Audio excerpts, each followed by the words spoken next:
룻기 제1장 사사시대에 그 땅에 기근이 든 일이 있었다. 그때에 유다 베들레헴 태생의 한 남자가 모압 지방으로 가서 임시로 살려고 아내와 두 아들을 데리고 길을 떠났다. 그 남자의 이름은 엘리멜렉이고 아내의 이름은 나오미이며 두 아들의 이름은 말론과 기륜이다. 그들은 유다 베들레헴 태생으로서 에브라 가문 사람인데 모압 지방으로 건너가 거기에서 살았다. 그러다가 나오미의 남편 엘리멜렉이 죽고 나오미와 두 아들만 남았다. 두 아들은 다 모압 여자를 아내로 맞이하였는데 한 여자의 이름은 룻이고 또 한 여자의 이름은 오르바였다. 그들은 거기서 10년쯤 살았다. 그러다가 아들 말론과 기륜이 죽으니 나오미는 남편에 이어 두 아들마저 잃고 홀로 남았다. 모압 지방에서 사는 동안에 나오미는 주님께서 백성을 돌보셔서 고향에 풍년이 들게 하셨다는 말을 듣고 두 며느리와 함께 모압 지방을 떠날 채비를 차렸다. 나오미가 살던 곳을 떠날 때에 두 며느리도 함께 떠났다. 그들은 유다 땅으로 돌아가려고 길을 나섰다. 길을 가다가 나오미가 두 며느리에게 말하였다. 너희는 제각기 친정으로 돌아가거라. 너희가 죽은 너희의 남편들과 나를 한결같이 사랑하여 주었으니 주님께서도 너희에게 그렇게 해주시기를 빈다. 너희가 각각 새 남편을 만나 행복한 가정을 이루도록 주님께서 돌보아 주시기를 바란다. 나오미가 작별하려고 그들에게 입을 맞추니 며느리들이 큰 소리로 울면서 말하였다. 아닙니다. 우리도 어머님과 함께 어머님의 결례에게로 돌아가겠습니다. 그러나 나오미는 말렸다. 돌아가다오 내 딸들아. 어찌하여 나와 함께 가려고 하느냐? 아직 내 뱃속에 아들들이 들어있어서 그것들이 너희 남편이라도 될 수 있다는 말이냐? 돌아가다오 내 딸들아. 제발 돌아가거라. 재혼을 하기에는 내가 너무 늙었다. 설령 나에게 어떤 희망이 있다거나 오늘 밤 내가 남편을 맞아들여 아들들을 낳게 된다거나 하더라도 너희가 그것들이 클 때까지 기다릴 셈이냐? 그때까지 재혼도 하지 않고 홀로들 지내겠다는 말이냐? 아서라 내 딸들아. 너희들 처지를 생각하니 내 마음이 너무나 괴롭구나. 주님께서 손으로 나를 치신 것이 분명하다. 그들은 다시 한번 큰 소리로 울었다. 마침내 오르바는 시어머니에게 입맞추면서 작별 인사를 드리고 떠났다. 그러나 룻은 오히려 시어머니 곁에 더 달라붙었다. 그러자 나오미가 다시 타일렀다. 보아라, 내 동서는 저의 결례와 신에게로 돌아갔다. 너도 내 동서의 뒤를 따라 돌아가거라. 그러자 룻이 대답하였다. 나더러 어머님 곁을 떠나라거나 어머님을 뒤따르지 말고 돌아가라고는 강요하지 마십시오. 어머님이 가시는 곳에 나도 가고 어머님이 머무르시는 곳에 나도 머무르겠습니다. 어머님의 결례가 내 결례이고 어머님의 하나님이 내 하나님입니다. 어머님이 숨을 거두시는 곳에서 나도 죽고 그곳에 나도 묻히겠습니다. 죽음이 어머님과 나를 떼어놓기 전에 내가 어머님을 떠난다면 주님께서 나에게 벌을 내리시고 또 더 내리신다 하여도 달게 받겠습니다. 나오미는 룻이 자기와 함께 가기로 굳게 마음먹은 것을 보고 더 이상 말리지 않았다. 그 두 사람은 길을 떠나서 베들레헴에 이르렀다. 그들이 베들레헴에 이르니 온 마을이 떠들썩하였다. 아낙네들이 이게 정말 나오미인가? 하고 말하였다. 나오미가 그들에게 대답하였다. 나를 나오미라고 부르지들 마십시오. 전능하신 분께서 나를 몹시도 괴롭게 하셨으니 이제는 나를 마라라고 부르십시오. 나는 가득 찬 채로 이곳을 떠났습니다. 그러나 주님께서는 나를 텅 비어서 돌아오게 하셨습니다. 주님께서 나를 치시고 전능하신 분께서 나를 불행하게 하셨는데 이제 나를 나오미라고 부를 까닭이 어디에 있겠습니까? 이렇게 하여 나오미는 모압 여인인 며느리 룻과 함께 모압 지방에서 돌아왔다. 그들이 베들레헴에 이르렀을 때는 보리를 거두기 시작할 무렵이었다. 제2장 나오미에게는 남편 쪽으로 친족이 한 사람 있었다. 그는 엘리멜렉과 지방간으로서 재력이 있는 사람이었다. 그의 이름은 보아스이다. 어느 날 모압 여인 룻이 나오미에게 말하였다. 밭에 나가 볼까 합니다. 혹시 나에게 잘 대하여 주는 사람을 만나면 그를 따라다니면서 떨어진 이삭을 주울까 합니다. 나오미가 룻에게 대답하였다. 그래, 나가보아라. 그리하여 룻은 밭으로 나가서 곡식 거두는 일꾼들을 따라다니며 이삭을 주었다. 그가 간 곳은 우연히도 엘리멜렉과 지방간인 보아스의 밭이었다. 그때에 마침 보아스가 베들레헴 성읍에서 왔다. 그는 주님께서 자네들과 함께 하시기를 비내하면서 곡식을 거두고 있는 일꾼들을 격려하였다. 그들도 보아스에게 주님께서 주인 어른께 복을 베푸시기 바랍니다 하고 인사하였다. 보아스가 일꾼들을 감독하는 젊은이에게 물었다. 저 젊은 여인은 네 집 아낙인가? 일꾼들을 감독하는 젊은이가 대답하였다. 저 젊은 여인은 나오미와 함께 모압 지방에서 돌아온 모압 사람입니다. 일꾼들의 뒤를 따라다니면서 곡식단 사이에서 떨어진 이삭을 줍도록 허락해달라고 하더니 아침부터 와서 지금까지 저렇게 서 있습니다. 아까 여기 밭집에서 잠깐 쉬었을 뿐입니다. 보아스가 룻에게 말하였다. 여보시오, 세댁, 내가 하는 말을 잘 들으시오. 이삭을 주우려고 다른 밭으로 가지 마시오. 여기를 떠나지 말고 우리 밭에서 일하는 여자들을 바싹 따라다니도록 하시오. 우리 일꾼들이 곡식을 거두는 밭에서 눈길을 돌리지 말고 여자들의 뒤를 따라다니면서 이삭을 줍도록 하시오. 젊은 남자 일꾼들에게는 덱을 건드리지 말라고 단단히 일러두겠소. 목이 마르거든 주저하지 말고 물단지에 가서 젊은 남자 일꾼들이 길어다가 둔물을 마시도록 하시오. 그러자 룻은 엎드려 이마를 땅에 대고 절을 하면서 보아스에게 말하였다. 저는 한낱 이방 여자일 뿐인데 어찌하여 저 같은 것을 이렇게까지 잘 보살피시고 생각하여 주십니까? 보아스가 룻에게 대답하였다. 남편을 잃은 뒤에 덱이 시어머니에게 어떻게 하였는지를 자세히 들어서 다 알고 있소. 덱은 친정 아버지와 어머니를 떠나고 태어난 땅을 떠나서 엊그제까지만 해도 알지 못하던 다른 백성에게로 오지 않았소? 덱이 한 일은 주님께서 갚아주실 것이오. 이제 덱이 주 이스라엘의 하나님의 날개 밑으로 보호를 받으러 왔으니 그분께서 덱에게 넉넉히 갚아주실 것이오. 룻이 대답하였다. 어른께서 이토록 잘 보살펴 주시니 몸둘 바를 모르겠습니다. 어른께서 거느리고 계신 여종들 축에도 끼지 못할 이 종을 이처럼 위로하여 주시니 보잘것없는 이 몸이 큰 용기를 얻습니다. 먹을 때가 되어서 보아스가 그에게 말하였다. 이리로 오시오. 음식을 듭시다. 빵 조각을 초에 찍어서 드시오. 룻이 일꾼들 옆에 앉으니 보아스는 그 여인에게 볶은 곡식을 내주었다. 볶은 곡식은 룻이 배불리 먹고도 남았다. 룻이 이삭을 주우러 가려고 일어서자 보아스가 젊은 남자 일꾼들에게 일렀다. 저 여인이 이삭을 주울 때에는 곡식단 사이에서도 줍도록 하게. 자네들은 저 여인을 괴롭히지 말게. 그를 나무라지 말고 오히려 단에서 조금씩 이삭을 뽑아 흘려서 그 여인이 줍도록 해주게. 룻은 저녁 때까지 밭에서 이삭을 주었다. 주운 이삭을 떠니 보리가 한 에바쯤 되었다. 룻은 그것을 가지고 성읍으로 돌아갔다. 룻은 주워온 곡식을 시어머니에게 내보였다. 배불리 먹고 남은 볶은 곡식도 꺼내서 드렸다. 시어머니가 그에게 물었다. 오늘 어디서 이삭을 주웠느냐? 어디서 일을 하였느냐? 너를 이처럼 생각하여 준 사람에게 하나님이 복을 베푸시기를 바란다. 그러자 룻은 시어머니에게 자기가 누구네 밭에서 일하였는지를 말하였다. 오늘 내가 가서 일한 밭의 주인 이름은 보아스라고 합니다. 나오미가 며느리에게 말하였다. 그는 틀림없이 주님께 복받을 사람이다.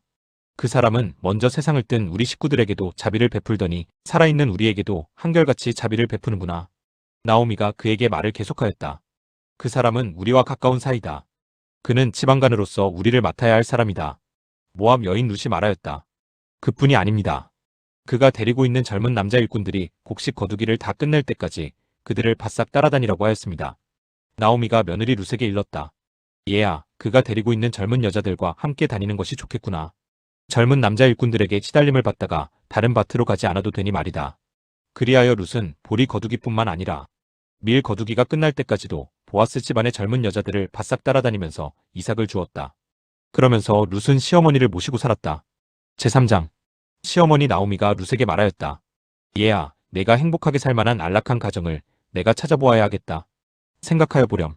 우리의 친족 가운데에 보아스라는 사람이 있지 아니하냐? 내가 요즘 그 집 여자들과 함께 일하고 있다. 잘 들어보아라. 오늘 밤에 그가 타작 마당에서 보리를 까부를 것이다. 너는 목욕을 하고 향수를 바르고 고운 옷으로 몸을 단장하고서 타작 마당으로 내려가거라. 그 사람이 먹고 마시기를 마칠 때까지 너는 그가 눈치채지 못하도록 조심하여야 한다. 그가 잠자리에 들 때에 너는 그가 눕는 자리를 잘 보아두었다가 다가가서 그의 발치를 들치고 누워라. 그러면 그가 너의 할 일을 일러줄 것이다. 룻이 시어머니에게 대답하였다. 어머님께서 일러주신 대로 다 하겠습니다. 그는 타작 마당으로 내려가서 시어머니가 시킨 대로 다 하였다. 보아스는 실컷 먹고 마시고 나서 흡족한 마음으로 낯가리 곁으로 가서 누웠다. 룻이 살그머니 다가가서 보아스의 발치를 들치고 누웠다. 한밤중이 되었을 때에 보아스는 으시시 떨면서 돌아눕다가 웬 여인이 자기 발치께에 누워있는 것을 보고 깜짝 놀라면서 누구요? 하고 물었다. 룻이 대답하였다. 어른의 종 룻입니다. 어른의 품에 이 종을 안아주십시오. 어른이야말로 집안 어른으로서 저를 맡아야 할 분이십니다. 보아스가 룻에게 말하였다. 이봐요, 룻, 그대는 주님께 복받을 여인이오. 가난하든 부유하든 젊은 남자를 따라 감직한데 그렇게 하지 않으니 지금 그대가 보여준 갸륵한 마음씨는 이제까지 보여준 것보다 더욱더 값진 것이오. 이제부터는 걱정하지 마시오, 룻. 그대가 바라는 것이라면 무엇이든지 다 들어주겠소. 그대가 정숙한 여인이라는 것은 온 마을 사람들이 다 알고 있소. 내가 지방간으로서 그대를 맡아야 할 책임이 있다는 것은 틀림없소. 하지만 그대를 맡아야 할 사람으로 나보다 더 가까운 친족이 한 사람 있소. 오늘 밤은 여기서 지내고 날이 밝거든 봅시다. 그가 지방간으로서 그대를 맡겠다면 좋소. 그렇게 하도록 합시다.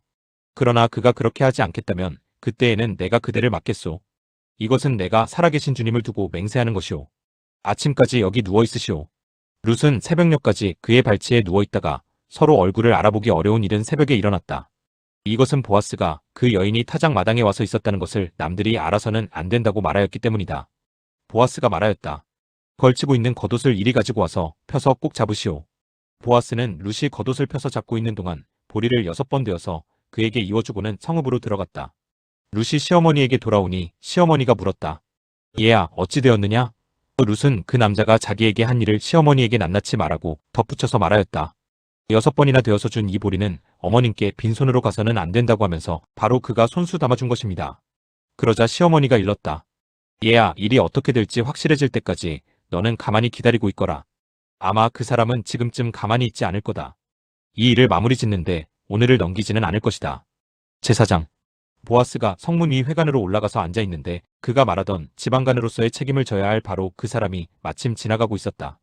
보아스가 그에게 여보시오, 이리로 좀 올라와서 앉으시오 하고 말하였다. 그러자 그가 올라와서 앉았다. 보아스는 성읍 원로 10사람을 청하여 그 자리에 함께 앉도록 하였다. 그 사람들이 모두 자리에 와서 앉자 보아스가 지방간으로서 책임을 져야 할 사람에게 말하였다. 모압 지방에서 돌아온 나오미가 우리의 친족 엘리멜렉이 가지고 있는 밭을 팔려고 내놓았소. 나는 이 사실을 분명히 알려드리오.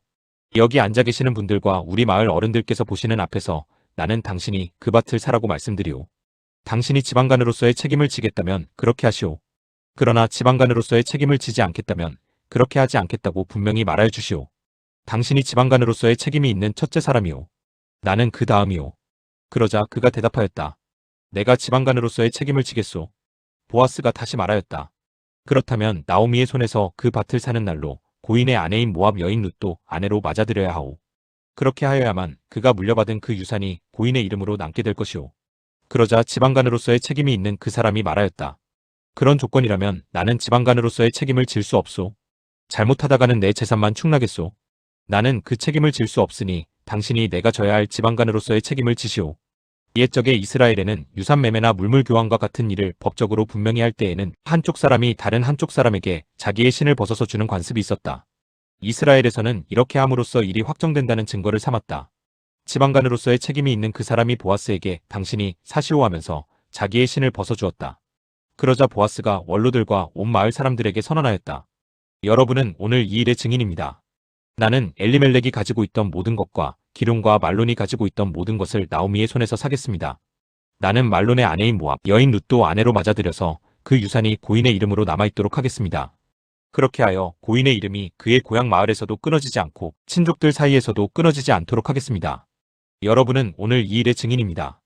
그러자 성문 위 회관에 모인 온 마을 사람들과 원로들이 대답하였다. 우리가 증인입니다. 주님께서 그대의 집안으로 들어가는 그 여인을 이스라엘 집안을 일으킨 두 여인 곧 라헬과 레아처럼 되게 해주시기를 빕니다. 에브락 가문에서 그대가 번성하고 또한 베들레헴에서 이름을 떨치기를 빕니다. 주님께서 그 젊은 부인을 통하여 그대에게 자손을 주셔서 그대의 집안이 다말과 유다 사이에서 태어난 아들 베레스의 집안처럼 되게 하시기를 빕니다. 보아스는 룻을 아내로 맞이하였다. 그 여인이 자기 아내가 되자 그는 그 여인과 동침하였다. 주님께서 그 여인을 보살피시니 그가 임신하여 아들을 낳았다. 그러자 이웃 여인들이 나오미에게 말하였다. 주님께 찬양을 드립니다. 주님께서는 오늘 이 집에 자손을 주셔서 대가 끊어지지 않게 하셨습니다. 그의 이름이 이스라엘에서 늘 길이어지기를 바랍니다.